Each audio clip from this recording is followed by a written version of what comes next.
मैं एक कबूतर हूँ। आज मैं आपको अपनी कहानी सुनाना चाहता हूँ। आप सभी मकर संक्रांति पर खूब पतंग उड़ाएंगे, खूब तिल लड्डू खाएंगे। आपको आपके मम्मी पापा खूब सारी पतंग, मांजा, फिरकरी ला कर देंगे, पर मैं तो अकेला हूँ। जब भी मकर संक्रांति आती है मुझे याद आती है अपने मम्मी पापा की। तब मैं बहुत छोटा था, मेरे पंख बहुत नाजुक थे, मैं उड़ भी नहीं सकता था, बस मैंने आंखें ही खोली थी। मेरे मम्मी पापा सुबह होते ही दाना पानी के लिए भटकने निकल जाते थे। उस दिन भी वे दोनों मेरे लिए दाना जुटाने निकल पड़े थे। हाँ, वह मकर संक्रांति का दिन था। चारों तरफ बहुत शोरगुल था, हर तरफ मस्ती से आवाजें आ रही थी। काटा है। मैं भी अपनी नन्ही नन्ही आंखों से देख रहा था। दूर आकाश में सुंदर सुंदर रंग बिरंगी पतंगे उड़ रही थी। इतने सुंदर सुंदर रंग और इतने सुंदर सुंदर रूप की पतंगे मैं कूद कूद कर देख रहा था। तभी मैंने देखा पड़ोस के पेड़ पर रहने वाली चिड़िया के बच्चे खेलते खेलते बाहर निकल आए। मैं उन्हें फुदकते हुए देख ही रहा था कि अचानक पतंग के चीनी मांझे में एक छोटा सा बच्चा उलझ गया। ची ची ची की तेज आवाज के साथ वह चीख रहा था, पर सब लोग त्योहार की मस्ती में इतने डूबे थे कि किसी को वह आवाज सुनाई नहीं दी। बच्चे चीनी मांझे को खींच रहे थे और वह चिड़िया का बच्चा खून से तरबतर हो गया। कुछ देर में ही उसके कोमल पंख अलग हो गए। यह देखकर मैं डर गया, जोर जोर से रोने लगा। मुझे अब अपने मम्मी पापा की चिंता सताने लगी। मैं कुछ कर भी नहीं सकता था क्योंकि मैं अभी उड़ना भी नहीं जानता था। अगर बाहर आने की कोशिश भी करता तो मेरा भी वही हश्र होता जो चिड़िया के बच्चे का हुआ।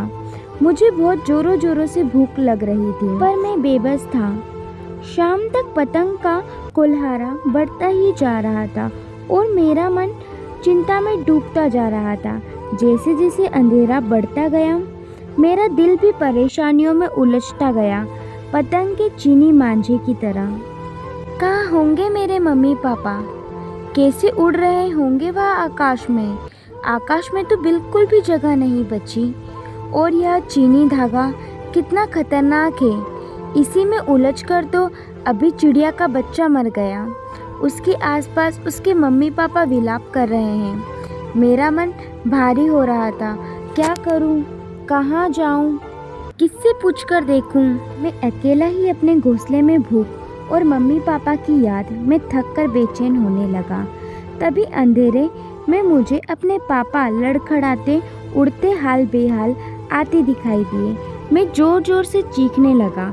मैंने देखा उनके पंख कटे हुए थे, हर तरह से खून बह रहा था, उनकी चोंच भी निकल गई थी, पंजों के नाखून लटकने लगे थे। मैं उन्हें देखकर चीख उठा। उन्होंने कहते हुए 4 दाने मेरी चोंच में डाले और कहा, बेटा, इन इंसानों की दुनिया में जीना बहुत मुश्किल है, तुम अपना ध्यान रखना। मैं किसी तरह तुम तक पहुंचा हूँ, तुम्हारी माँ नहीं आएगी।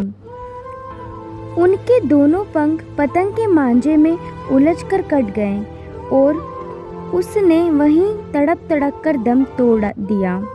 मुझे याद आया कि पापा की हालत देखकर मैं भूल ही गया था कि मम्मी के बारे में पूछूं, पर अब तो उनका हाल सुनकर मेरे सब्र का बांध टूट गया। पापा ने मेरी तरफ देखते देखते आंखें बंद कर ली। मैं अकेला रह गया। आज फिर मकर संक्रांति है।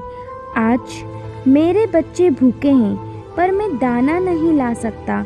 मुझे डर है कि कहीं मैं भी बीच आकाश में उलझकर ना रह जाऊं और मेरे बच्चे अकेले ना रह जाएं। मैं आपसे पूछता हूँ, क्या आपको रोना नहीं आता जब आपको छोटी सी भी चोट लग जाए? तो फिर सोचिए कि इस आकाश में आज के दिन कितने पंछी उलझकर दम तोड़ देते हैं, कितने बच्चे मेरी तरह अकेले रह जाते हैं और कितने मम्मी पापा अपने नन्हे बच्चों के लिए रोते रह जाते हैं, उस चिड़िया की तरह। क्या आप मुझे वादा करेंगे कि पतंग वही उड़ाएंगे जहाँ पंछी ना उड़ते हो? क्या आप वादा करेंगे? आपकी पतंग के चीनी मांझे से उलझकर कोई पंछी नहीं मरेगा। प्लीज़ मेरे नन्हे फ्रेंड्स, हम पंछियों के लिए आकाश का कोई कोना तो रहने दो।